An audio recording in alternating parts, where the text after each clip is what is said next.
दोस्तों, इस धरती पर हुए मनुष्य के विकास और इतिहास के बारे में पढ़ते हैं तो हमें ऐसे कई सारे सवाल और जवाब सुनने को मिलते हैं कि आखिरकार लाखों अरबों साल पहले इस धरती पर जीवन कैसा रहा होगा। हमारे पूर्वज आखिर जो अभी हम इंसान बन गए, हमारे पूर्वज जिसे आदि मानव कहते थे, उनका जीवन कैसा रहा होगा उस वक्त जब आग का आविष्कार नहीं था और न ही खेती बाड़ी की और न ही रहन सहन की। उस वक्त हम इंसानों के पूर्वजों का जीवन कैसा होगा, चलिए आज हम इस वीडियो में यही जानने की कोशिश करेंगे। दोस्तों, कहा जाता है कि आज से 40 लाख वर्ष पूर्व हम इंसानों का अस्तित्व अफ्रीका के घने जंगलों में आया था।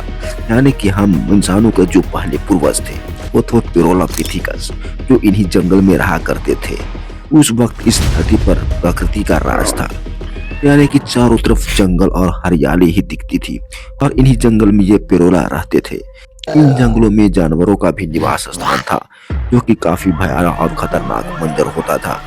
जब ये कभी आदि मानव भोजन की तलाश में बाहर निकलते तो सभी समूह में जाया करते थे और एक जगह पर भोजन समाप्त हो जाने के बाद दूसरे जगह पर घूमने चले जाते और भोजन की तलाश करते या अपने से कमजोर जानवरों को मारते और उसका मांस कच्चा खाते थे।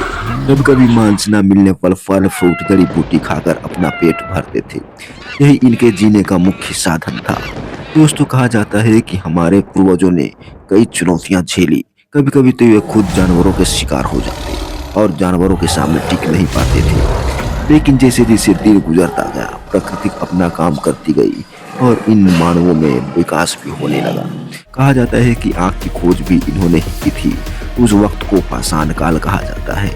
पाषाण काल में ही आदि मानव ने तरह तरह के पत्थर से हथियार भी बनाए थे और यही औजारों का इस्तेमाल ये जानवरों को मारने के लिए करते थे। उस वक्त हम इंसानों के पास उतनी बुद्धि नहीं थी ताकि इन जानवरों से हम मुकाबला कर सके। इसीलिए वे कभी भी भोजन की तलाश में जाते तो सभी साथ में ही समूह में जाते थे। फिर जैसे जैसे इनका विकास होता गया, उन्होंने आग का भी आविष्कार किया। आग को लेकर कहा जाता है कि जब ये आदि मानव आपस में खेल खेल में पत्थरों को रगड़े तो उससे चिंगारी उत्पन्न हुई और वही चिंगारी पास के रखी सूखी पत्तियों पर जा गिरी। चूंकि पत्तियां सूखी थी इसीलिए उसमें आग लग गई। तब ये आदि मानव समझ गए कि दो पत्थरों को आपस में रगड़ने से आग निकलती है। अब ये आग का इस्तेमाल रात के अंधेरे में जंगली जानवरों को भगाने के लिए करने लगी तथा इस पर मरे हुए जानवरों को पकाकर खाने लगी और अन्य कार्यों में भी इसका इस्तेमाल करने लगी। जैसे कि ठंड के मौसम में ये आग को अपने गुफाओं के मुहाने पर जला देते, जिससे उसे रोशनी मिलती थी। जब उन्होंने पका हुआ मांस खाना शुरू किया तो उनका दिमाग बड़ा विकसित होने लगा और चबाने में भी काफी सहायता मिलती थी। पका हुआ मांस खाने की वजह से ही उनका माइंड पावर बढ़ा और सोचने समझने की क्षमता में भी वृद्धि हुई। जैसे जैसे दिन गुजरता गया, प्रकृति ने अपना कमाल दिखाया और कई लाखों एवं हजारों सालों के विकास क्रम के बाद ये आदि मानव ने अपने आप को सामाजिक परिवेश में रहना भी शुरू कर दिया।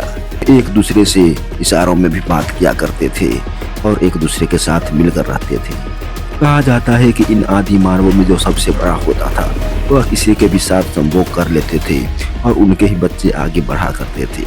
इस तरह से इन्हीं के बच्चे संतान आगे बढ़ते गए और आने वाले समयों में ज्यादा वृद्धि होने के कारण ये पूरे धरती पर फैल गए और इन्हीं का वंशज चलता आया, जो कि आज हम देख रहे हैं। तो दोस्तों, ये था हम इंसानों के अस्तित्व की कहानी, हमारे पूर्वजों का जीवन कैसा था। वीडियो पसंद आई हो तो एक लाइक करें और चैनल सब्सक्राइब जरूर करें। धन्यवाद।